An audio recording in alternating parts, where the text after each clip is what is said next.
सबसे पहले परमात्मा अकेले थे, उन्होंने फिर एक अकैलोक की रचना की अपने वचन से, और उसके ऊपर वो परमात्मा विराजमान हुए।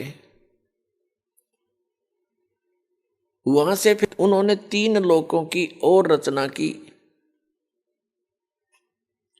जिसको अगमलोक, अलखलोक और सतलोक कहते हैं।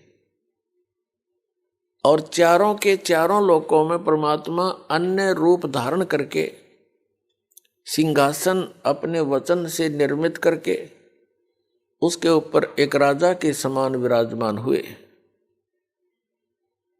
प्रत्येक लोक में परमात्मा ऐसे विराजमान है, सिर पर मुकुट है राजा के समान,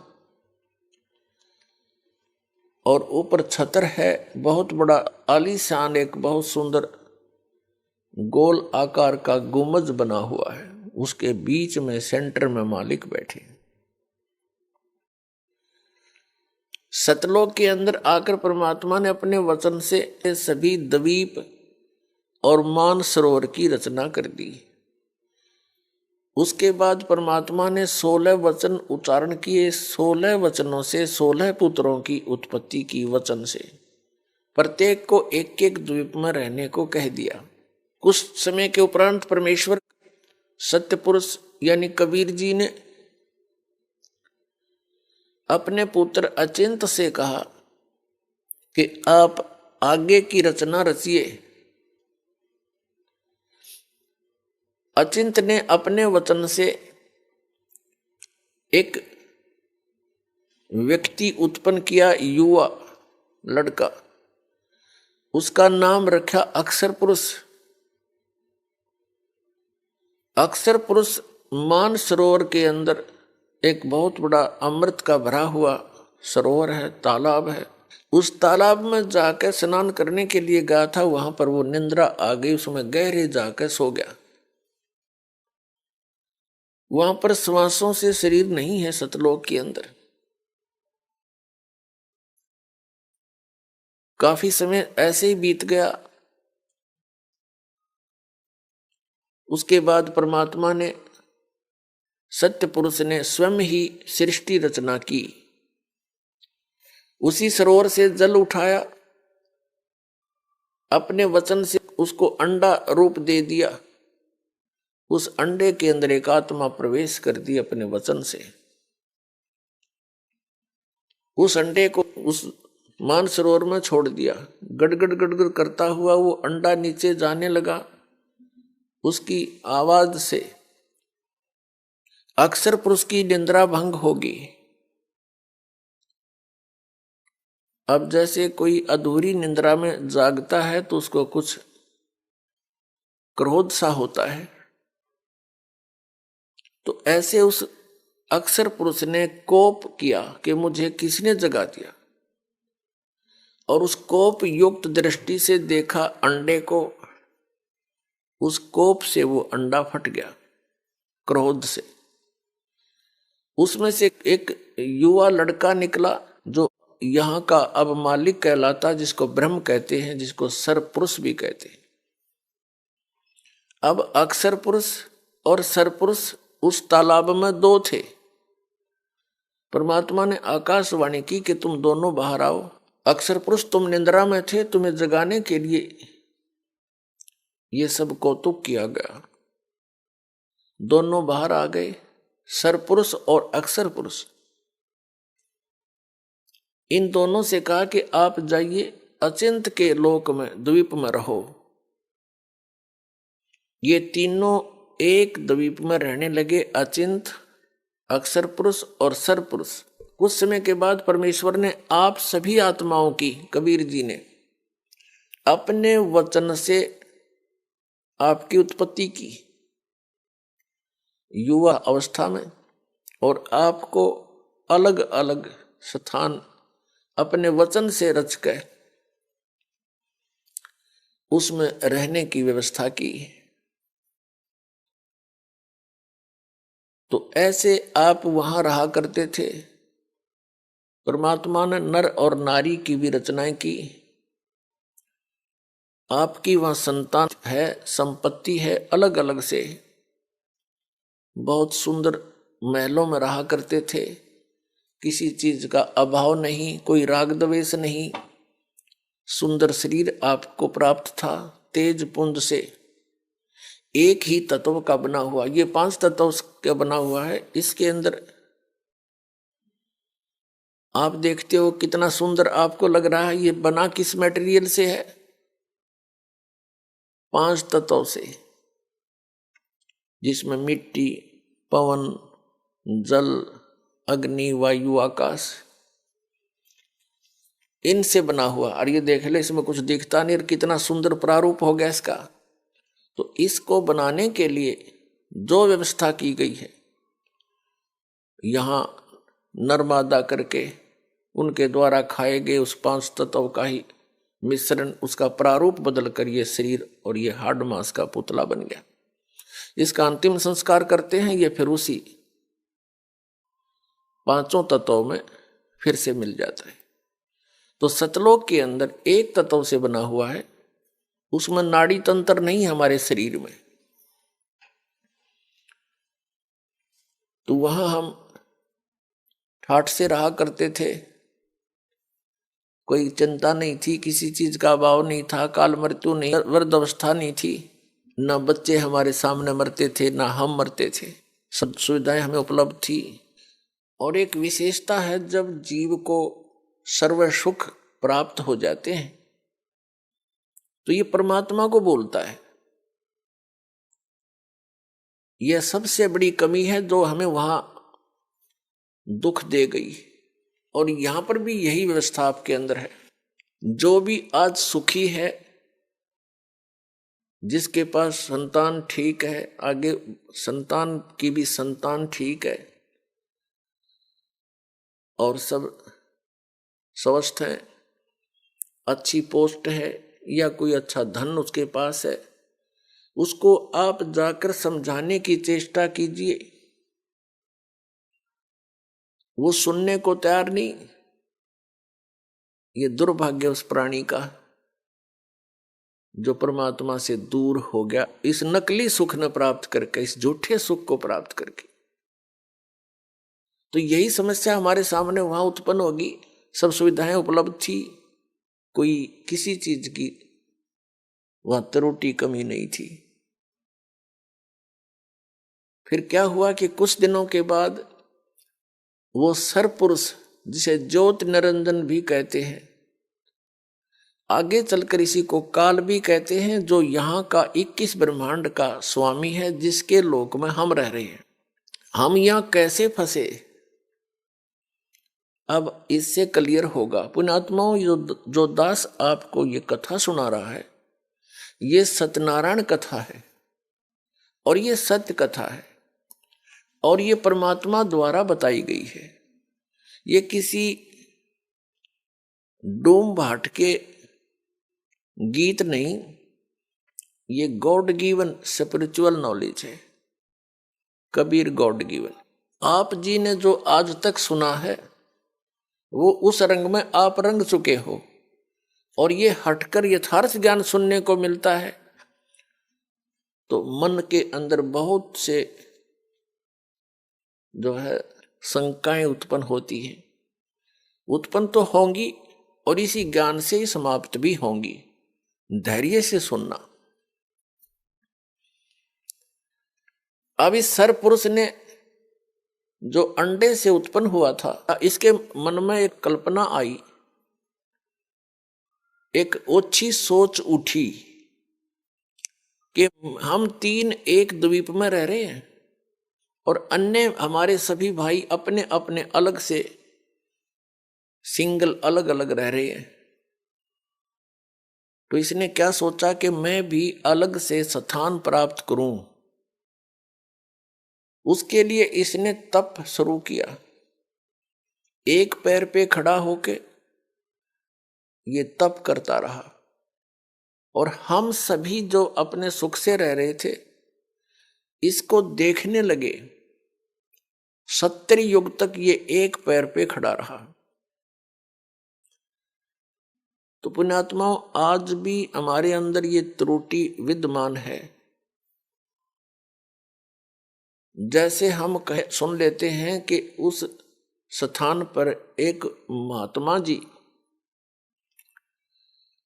2 वर्ष से खड़े हैं, बैठते नहीं हैं, तो गांव वाले तो सारे देखने जाएं और दूसरा भी जो भी सुने वो अवश्य जा देखने के लिए। 2 साल से खड़ा है, 2 वर्ष से खड़ा है, बैठता ही नहीं।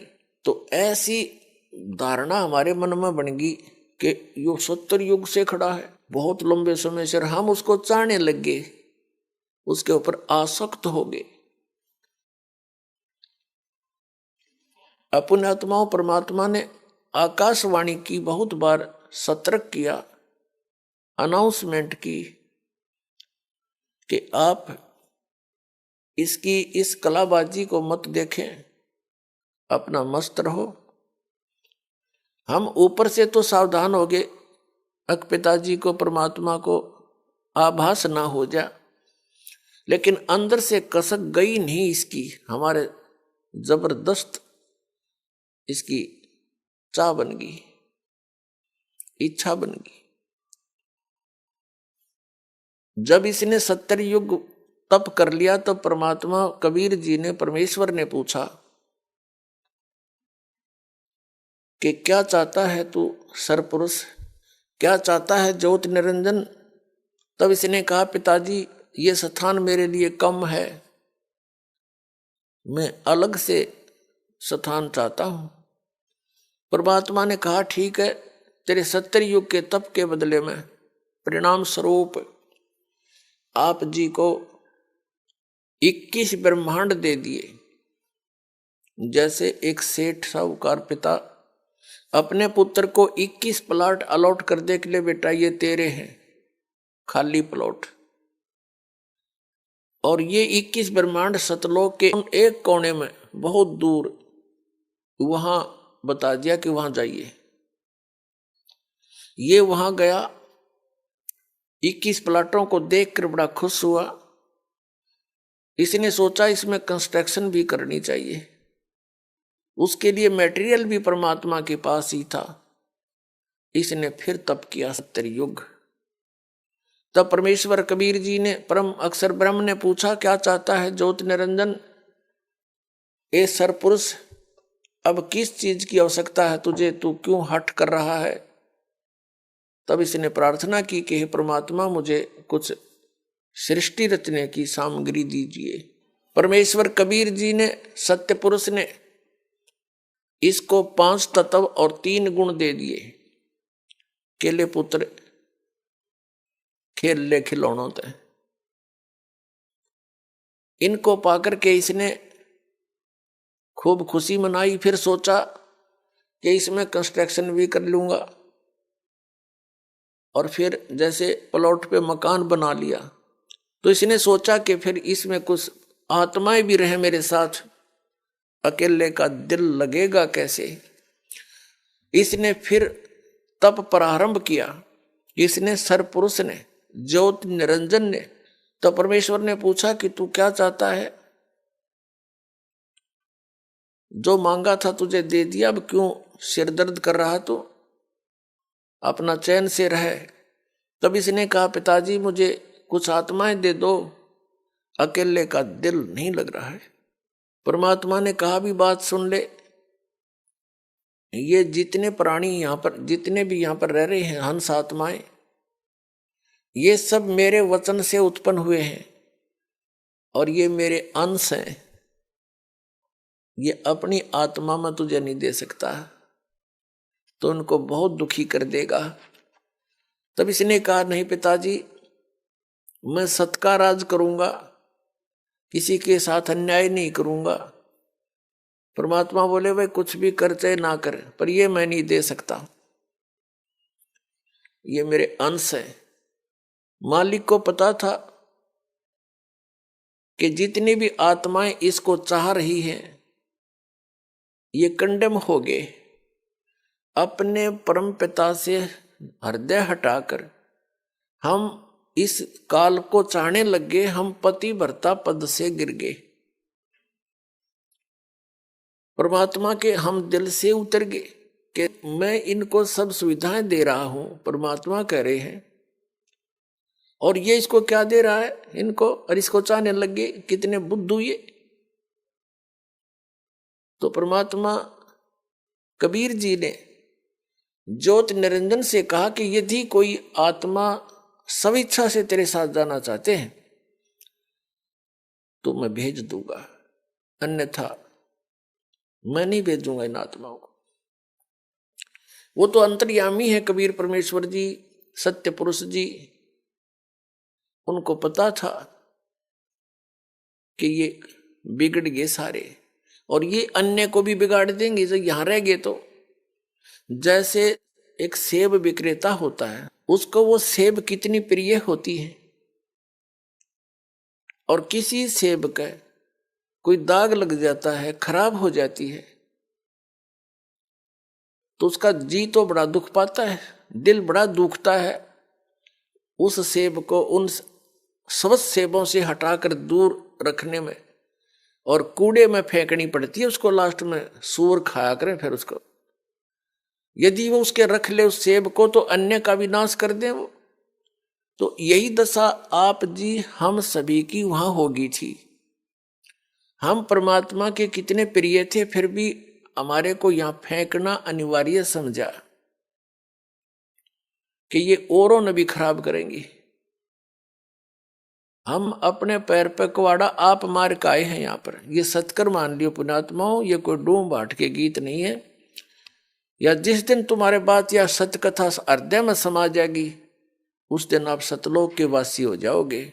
ये विश्वास होना ही कठिन है। तो परमात्मा ने कहा कि इनसे पूछ ले, जो तेरे साथ जाना चाहता हूं मैं भेज दूंगा। तो पुण्यात्मा वो ज्योत निरंजन हमारे पास आया। हम तो पहले उसको चाह रहे थे, उसके आते ही चारों तरफ खड़े हो गए। उसने कहा कि मैंने पिताजी से 21 प्लाट लिए हैं, 21 ब्रह्मांड, उनमें ऐसे रचना रचूंगा, वहां पर ऐसे पहाड़ बनाऊंगा, झरने बनाऊंगा, फलदार वृक्ष लगाऊंगा, मेरे साथ चलोगे तुम? सभी ने हमने एक सुर में कहा कि यदि पिताजी आज्ञा दे देंगे तो हम आपके साथ चलने को तैयार हैं। ज्योत निरंजन ने आकर के परमात्मा से अर्ज की कि हे परमेश्वर, हे पिताजी, तो कुछ आत्माएं मेरे साथ जाने को तैयार हैं, आपकी अनुमति चाहते हैं। परमेश्वर ने कहा कि मेरे सामने हाँ भरवा दे, सहमति करवा दे, फिर मैं भेजूंगा। कबीर परमेश्वर यानी सत्य पुरुष जी और ये सरपुरुष ज्योत निरंजन, जो आगे चल के ये काल भी यही कहलाया, ये सरपुरुष हमारे पास आगे दोनों सरपुरुष और परम अक्षर पुरुष, यानी जिसको हम सत्य पुरुष कहते। परमेश्वर ने आकर हमसे पूछा कि अभी जो हंस इस ज्योत स्वरूपी निरंजन यानी सरपुरुष के साथ जाना चाहता है वो हाथ खड़ा कर दे। अब पिताजी के सामने, क्योंकि जिसने पहले हमें कहा था कि इसके ऊपर आसक्त मत होना, कर्म बिगड़ जाएंगे तुम्हारे, तो नहीं हिम्मत पड़ी अपने मन की भावना को सार्वजनिक करने की। चुप हो गए, सन्नाटा छा गया, नीचे को गर्दन कर ली।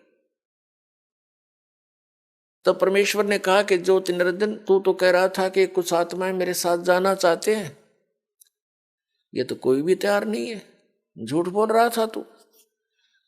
तो उस समय एक आत्मा ने सबसे पहले हिम्मत किया खड़ा होने का, और खड़ा होकर कहा हंस ने कि हे महाराज, हे परमात्मा, मैं इसके साथ जाना चाहता हूं। अब उसकी देखा देखी फिर हमने भी सोचा कहीं एकला आनंद लूट जाए, वहां पर हम रह जाए पीछे। तो हम सभी ने हाथ खड़े कर दिए दोनों। जितने भी यहां चिट्ठी से लेकर हाथी तक, रंग से लेकर राजा तक, 21 ब्रह्मांड में ब्रह्मा विष्णु महेश ऋषि महर्षियों तक जितने भी आत्माएं हैं, ये सारे की सारी सतलोक से आए हुए हैं। तो हम सब ने हाथ खड़े कर दिए इसके साथ आने के लिए। हम इतने निर्लज्ज हो गए।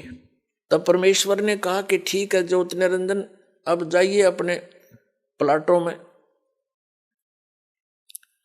जिस भी आत्मा ने, जिस हंस ने तेरे साथ जाने की सहमति दी है, उन सब के नंबर मैंने नोट कर लिए। इन सब को भेजूंगा, लेकिन दूसरे तरीके से। परमात्मा ने हम सभी को फिर से बीज रूप में बना दिया, अति सूक्ष्म शरीर बना दिया। और जिस आत्मा ने सबसे पहले, जिस हंस ने सबसे पहले स्वीकृति दी थी, वो लीडर पा क्या था, उसकी लड़की बना दी, कन्या 18 वर्ष की, जैसे एज हो ऐसी।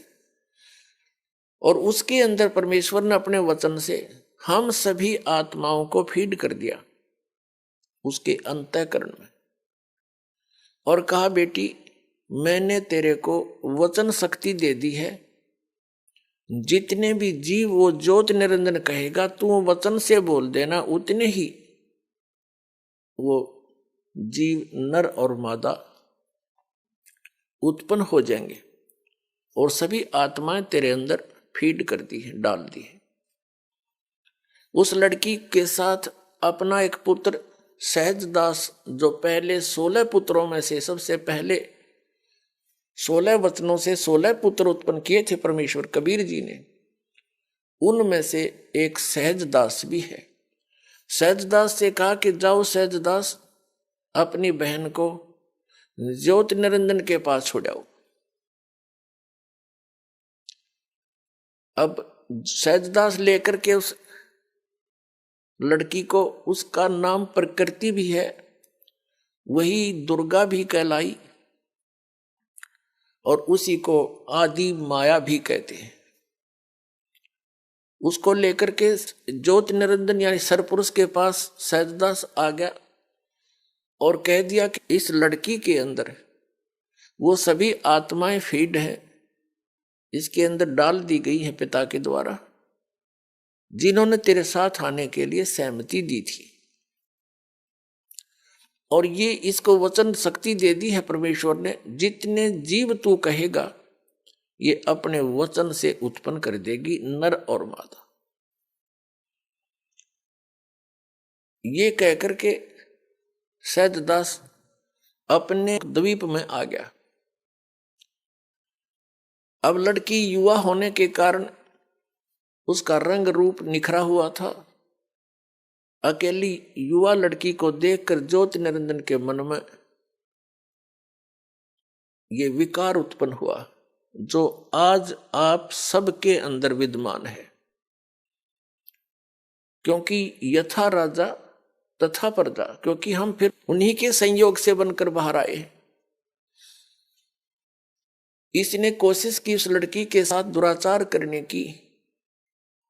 प्रकृति ने बार बार प्रार्थना की कि ज्योति निरंजन, तू मेरा बड़ा भाई अंडे से उत्पन्न हुआ पिता के वचन से, उसके बाद हम सभी उत्पन्न हुए, और अब मैं उसकी बेटी हूं, तू उसका बेटा है, हम दोनों बहन भाई हैं, ये जुल्म ना कर, महापाप का भागी होगा। उसने और यहां तक कहा कि मेरे पास वचन शक्ति है, जितने जीव तू कहेगा मैं बना दूंगी, उत्पन्न कर दूंगी। एक नहीं सुनी, वासना वसंधा हो गया। हद से ज्यादा जब बढ़ गया, लड़की ने अपनी इज्जत की सुरक्षा और दिखाई नहीं दी। वो भी उसी बाप की बेटी है, सूक्ष्म रूप बनाया, इज्जत रक्षा के लिए उसके पेट में प्रवेश कर गई। और वहां से पुकार की, पिताजी मेरे साथ ऐसे ऐसे इसने जुल्म किया, मेरी रक्षा करो। अब परमात्मा को तो पता था अब इनकी केबरान मट्टी होगी, मूर्खों ने अपने पैर पाप को आड़ा मार लिया। पता लग गया कि होगी शुरुआत इनके किए हुए घोर पाप के कर्मों का फल शुरू हो गया। वो दयालु परमात्मा आए, अपने पुत्र जोगजीत का रूप बनाकर। ये जोगजीत, सहजदास, अचिंत, तेज, कोरम, ये आदि पहले 16 वचनों से जो एक एक पुत्र उत्पन्न किया था, ये सबसे प्रथम उत्पन्न पुत्रों में से है, जिनको परमात्मा विशेष आदेश देता है, उनसे वहां का कार्य लेता है। तो उसी जोगजीत का रूप बनाकर स्वयं वहां प्रकट हो गए और ज्योत निरंजन के शरीर से पेट से लड़की निकाली और उसको कहा कि ज्योत निरंजन यानी सरपुरुष, अब सुन ले आदेश परमपिता का। आज से तेरा नाम काल होगा। तूने इस लड़की के साथ दुर्व्यवहार किया और इसको तूने खा लिया। 1,00,000 मानव शरीरधारी प्राणियों का नित आहार किया करेगा और 1,25,000 की उत्पत्ति किया करेगा।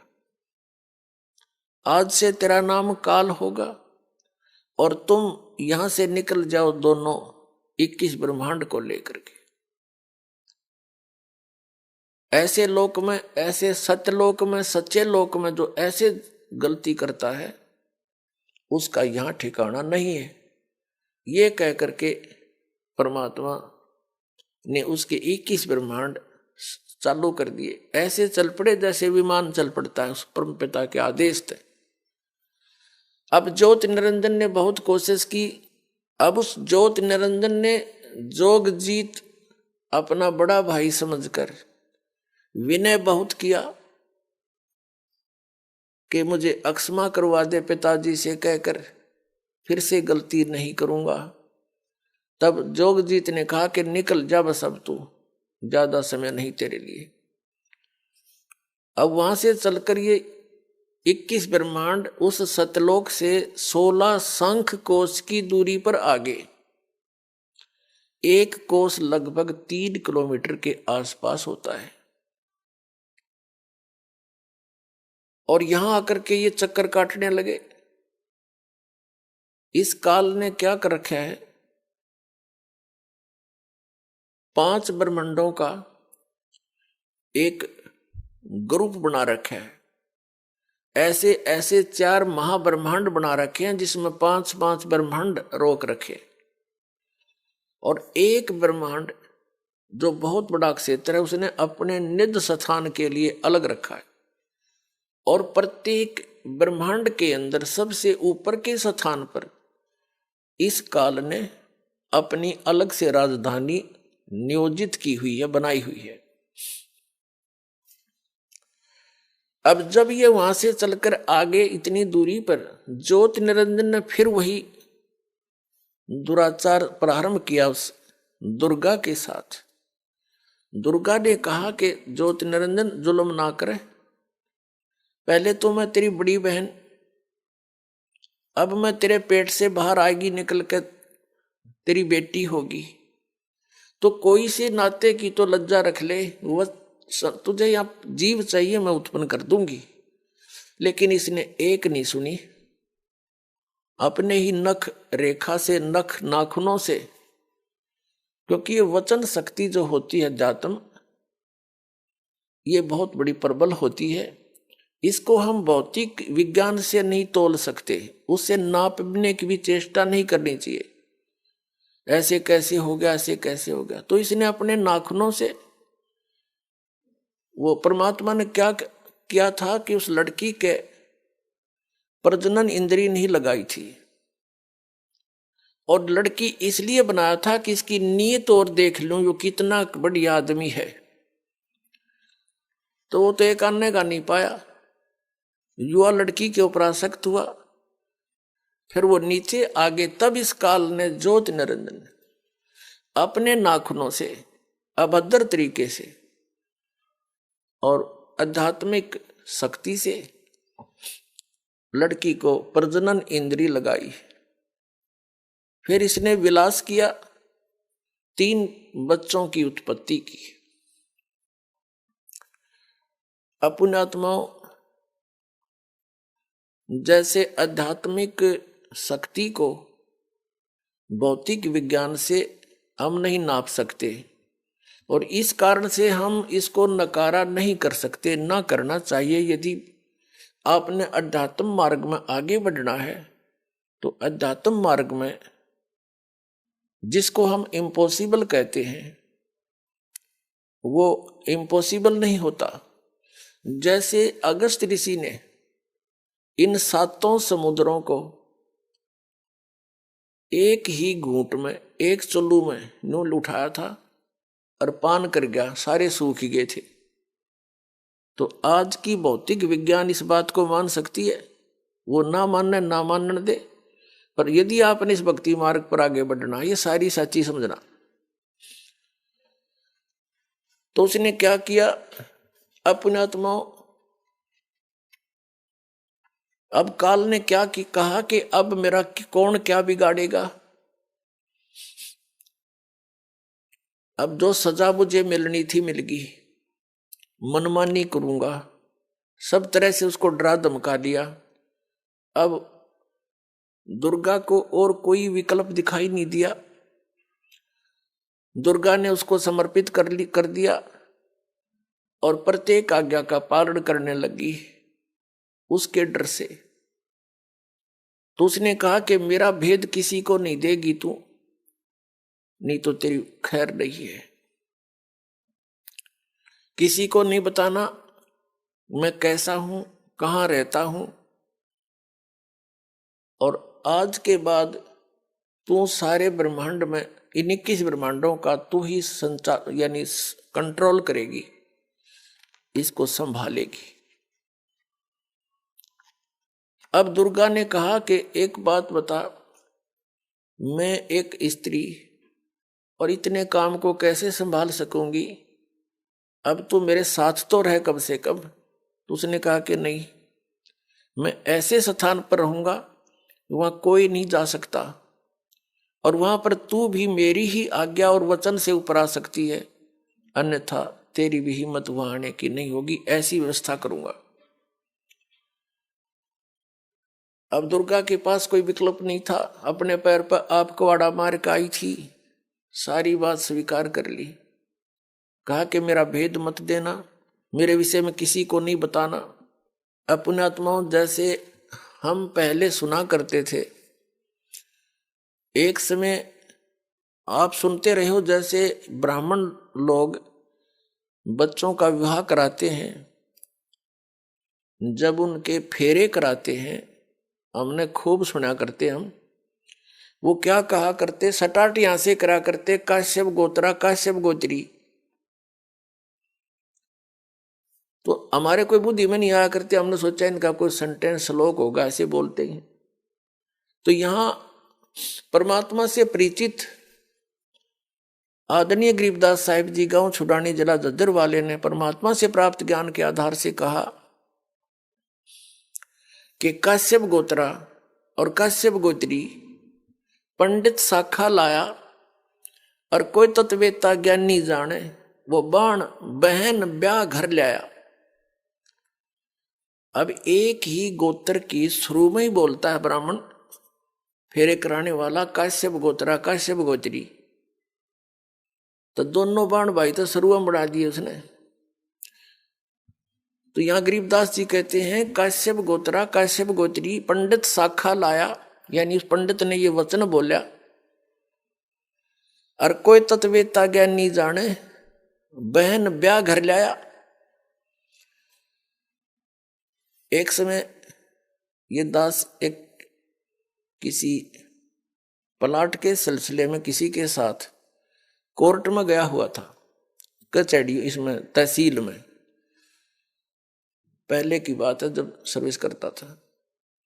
तो वहां एक नंबरदार था जो वहां गवाही गुई देते हैं, वो वहां रहते हैं तकरीबन। तो वहां कोई बात चल रही थी उनकी किसी पॉइंट पे, वहां कोई केस था, किसी लड़की ने अपने ही किसी गोत्र के लड़के से को विवाह करने की चेष्टा की थी, तो वहां जिक्र चल रहा था। तो वो पंडित वो कह रहा था, वो नंबरदार कह रहा था कि भाई मेरे 3 ब्याह हो लिए। नो बोला मेरे तीसरा ब्याह ही है, पहले वाली से एक बच्चा हुआ था, उसकी मृत्यु होगी, फिर दूसरा विवाह करा हुआ भी ऐसे किसी कारण से नहीं साथ रह पाई, उसकी भी मृत्यु होगी, और तीसरा ईब करवाया है 10 वर्ष तक।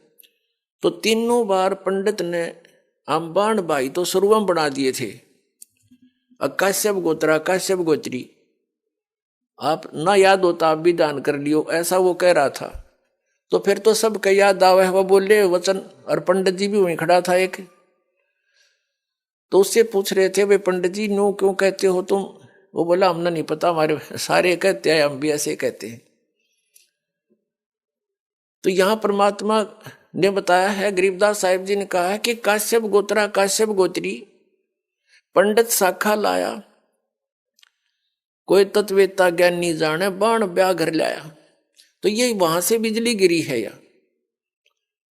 फिर यहां आकर हमने अपनी मर्यादा आप बना रखी है। उस सतलोक की नजर में, उसकी दृष्टिकोण से अगर यहां देखें तो ये ऐसा स्थान है जैसे पहले भारतवर्ष के अंदर कोई निकम्मे व्यक्ति और निकम्मी औरतें बिल्कुल बाज नहीं आया करती, गलत काम करते हैं, चोरी थे, ठगी थे, जारी थे और किसी अन्य कारणों से, तो उनको सजा दी जाती थी। इंडोमान निकोबार नाम का एक द्वीप है समुद्र के बीच में, उसको काला पानी कहा करते थे। उस काले पानी में छोड़ आया करते उनको कि ये यहाँ रहेंगे तो और समाज ने बर्बाद खराब करेंगे, तो औरतों को भी और उन व्यक्तियों को भी जो घने निकम्मे टाइप के थे, उस इंडोमान निकोबार नाम के द्वीप में छोड़ कर आया करते थे। तो वहां फिर वापस आने का विकल्प नहीं, उनके पास कोई साधन नहीं था।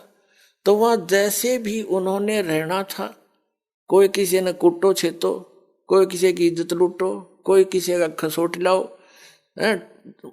ठाडे का राज।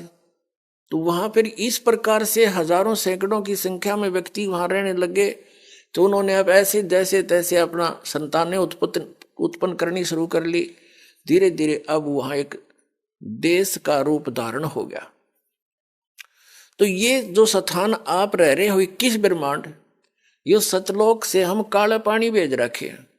यहां हमने आप पे फिर अपनी व्यवस्था बना रखी है, मर्यादाएं बनाई जीने के लिए, नाते गोत बनाए यहां पर रहने के लिए। तो परमात्मा हमें याद दिलाना चाहते हैं कि तुम इस गलत स्थान पर रह रहे हो, ये स्थान रहने का कौन है। अब प्रसंग उसी पर आते हैं। अब इस काल भगवान ने फिर अपनी सृष्टि अलग से रचना की।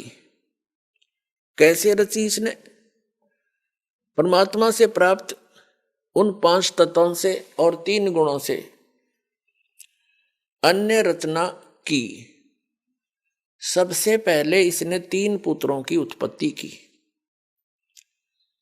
दुर्गा को अपनी पत्नी रूप में बनाकर इस काल भगवान यानी सरपुरुष को अब काल भगवान कहने लगे, क्योंकि काल प्रभु ब्रह्म भी इसी को कहते हैं, सरपुरुष भी इसे कहते हैं।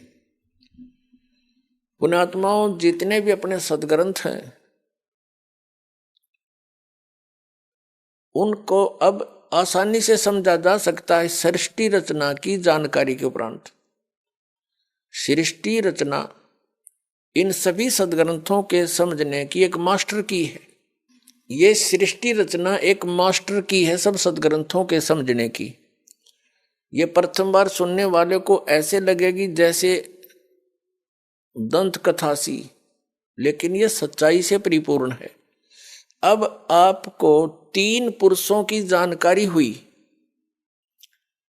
एक सरपुरुष जो अंडे से बना, मान ले के कबीर परमात्मा के वचन से। एक अक्षर पुरुष जो अचिंत के वचन से उत्पन्न हुआ था। और वो तीसरा जो सबका मालिक, वो परम अक्षर पुरुष है जिसको सत्य पुरुष भी कहते हैं। तो अपने सदग्रंथ इसका संकेत बहुत दे रहे हैं, लेकिन हम समझ नहीं सके क्योंकि हमारे पास ये मास्टर की नहीं थी या मुख्य चाबी नहीं थी। सृष्टि रचना का हमें ज्ञान नहीं था। सृष्टि रचना का ज्ञान रचने वाला ही दे सकता है।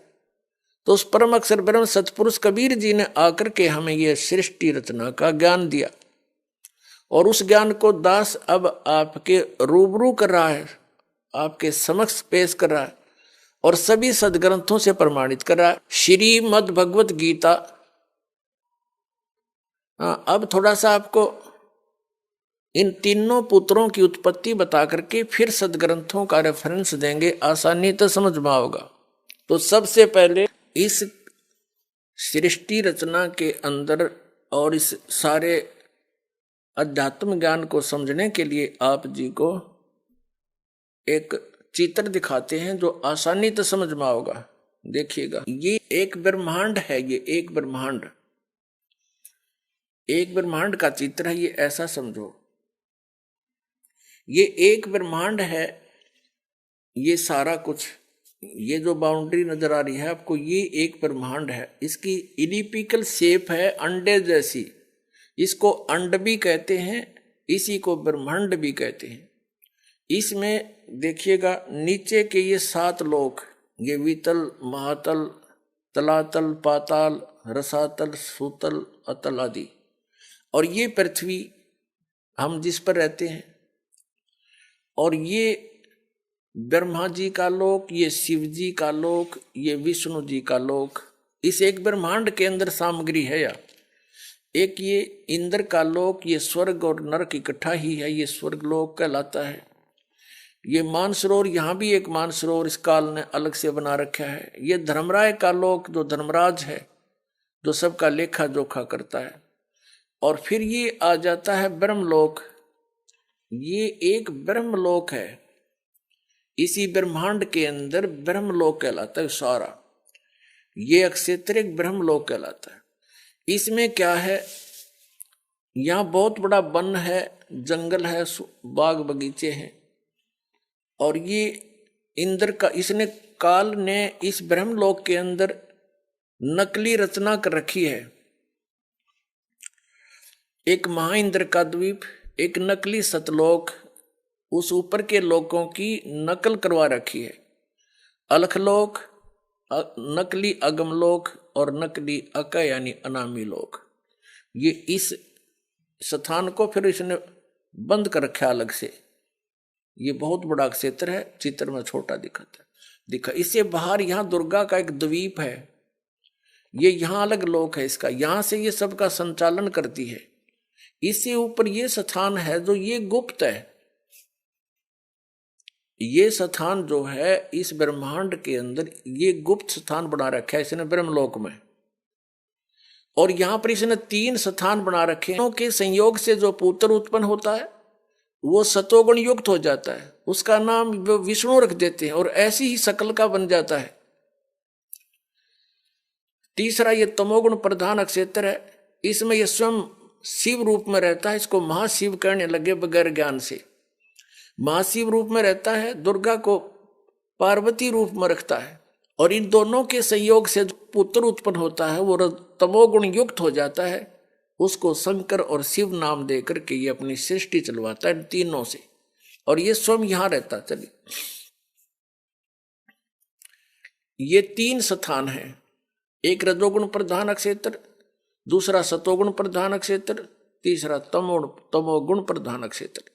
यहां ये दुर्गा को ऊपर ले लेता है, इनकी उत्पत्ति करके दुर्गा को वापस भेज देता है। इन तीनों बच्चों को यहां नीचे भेज देता है, कोमा में रखती है ये, और फिर इनको अलग अलग स्थानों पर छोड़ देती है। इनकी राजधानियां बना करके इनको अलग अलग स्थान पर इनका विवाह करके तीनों का, और अपने ब्रह्मांड का संचालन करवाता है। अब रजोगुण प्रधान क्षेत्र कैसा होता है, तमोगुण प्रधान क्षेत्र कैसा होता है, और सतोगुण प्रधान कैसा होता है। जैसे एक मकान के अंदर 3 कक्ष हों, एक कमरे के अंदर अश्लील चित्र लगे हों और दूसरे में चित्र लगे हों साधु संत फकीरों के, और तीसरे में लगे हों शहीदों और शूरवीरों के, तो जिस कक्ष के अंदर अश्लील चित्र लगे हैं उसमें जब व्यक्ति जाते हैं उनका मन भी वैसा ही मलिन बन जाता है, वैसी भावनाएं उत्पन्न होने लग जाती हैं। और जब वो उस सतोगुण प्रधान क्षेत्र में यानी उस सतोगुण प्रधान क्षेत्र में, यानी जिसमें साधु संत फकीरों के महापुरुषों के फोटो लगे हों, वहां जाते ही मन की भावना बदल जाती है। तो जब तक उसमें रहता है उसके वैसे ही विचार रहते हैं, क्योंकि उनकी कहानी से, उनकी जीवनी से वो परिचित होता है। और वही व्यक्ति फिर जाता है उस सूरवीरों के जहां चित्र लगे हैं उस कक्ष में शहीदों के, तो उनकी कुर्बानियों से भी परिचित होता है। उनको पढ़ पढ़ के, सुन सुन के, उनके विचार करके उनके वैसे ही भाव बन जाते हैं। ठीक इसी प्रकार इसने सुनियोजित तरीके से हम सबको यहां फंसा रखा है। इन 3 पुत्रों को जब ये युवा हो जाते हैं, जब ये युवा होते हैं तब तक इनको कोमा में रखता है और इनकी परवरिश जारी रखता है, इनको अचेत रखता है। पुण्यात्मा, आजकल हमने बहुत से प्रमाण देखे हैं। एक व्यक्ति आया था हमारे पास, उसने बताया कि मेरा लड़का 16 वर्ष की आयु में कोमा में चला गया किसी दुर्घटना के कारण। आज वो 30 वर्ष का हो गया, 14 वर्ष से वो कोमा में है। उसको नली से दूध और कुछ खिलाते पिलाते हैं और वो जीवित है, कोमा में पड़ा है 14 वर्ष से। तो इस परमात्मा के विधान को समझने में अब ये भौतिक विज्ञान भी आपका सहयोग दे रही है। जब ये युवा हो जाते हैं, इन तीनों को सचेत कर देते हैं। ब्रह्मा जी को, जैसे विष्णु जी को शेष नाग की सैया पर समुद्र में लिटा दिया और उसके नाभि से एक कमल निकाल दिया जादूगर ने, इस काल ने, और उस कमल के फूल के ऊपर ब्रह्मा जी को सचेत कर दिया, बैठा दिया, फिर सचेत कर दिया। शंकर जी को एक कैलाश पर्वत पर बेहोश रखा हुआ था, वहां सचेत कर दिया। फिर इन तीनों को सचेत कर दिया, इकट्ठे कर दिए और फिर इनको आदेश दे दिया कि तुम अपना अपना काम करो। ब्रह्मा जी को सृष्टि रचने का, विष्णु जी को सतीथि बनाने का और शंकर जी को संहार करने का। उनमें तीनों वो गुण बना ही रखे थे पहले ही। अब जैसे ये भगवान, फिर इनका विवाह कर दिया। दुर्गा ने अपने ही 3 रूप, अपने वचन से 3 लड़कियां उत्पन्न की, उनको समुद्र में छुपा दिया। इन तीनों को समुद्र, उसमें सागर मंथन के लिए भेजा। ये 3 लड़कियां निकली, तीनों को लेकर के मां के पास आ गए। तो मां ने कहा था, बेटा जो भी वस्तु निकले एक एक ले लेना, लेकिन उनका ध्यान रखना कि पहले कौन सी निकली है, दोबारा कौन सी, तीसरी बार कौन सी, पहचान रखना। वो तीनों लड़कियों की पहचान करके वो मां के पास ले आई। उनको बता दिया कि ये प्रथम निकली थी, ये द्वितीय, ये तीसरी बार। जो प्रथम निकली थी उसका नाम सावित्री रखा, ब्रह्मा से विवाह कर दिया। दूसरी बार निकली थी उसी में नंबर वाइज, तो उसका विवाह विष्णु जी के साथ कर दिया, उसका नाम लक्ष्मी रख दिया। और तीसरी जो निकली थी उसका नाम उमा रखा और भगवान शिव से विवाह कर दिया। अब तीनों को वचन से कह दिया कि यह तेरी पत्नी स्वीकार करो और जाओ अपने लोक में। तो तीनों को 3 राजधानी रच के ऊपर के लोक बना रखे, उनमें छोड़ दिए, जाओ। अब वहां से इस काल की सृष्टि प्रारंभ हुई। कुछ मैथुन सृष्टि, कुछ दुर्गा के वचन से, और ऐसे ये काल का सारा जुगाड़ जुड़ गया।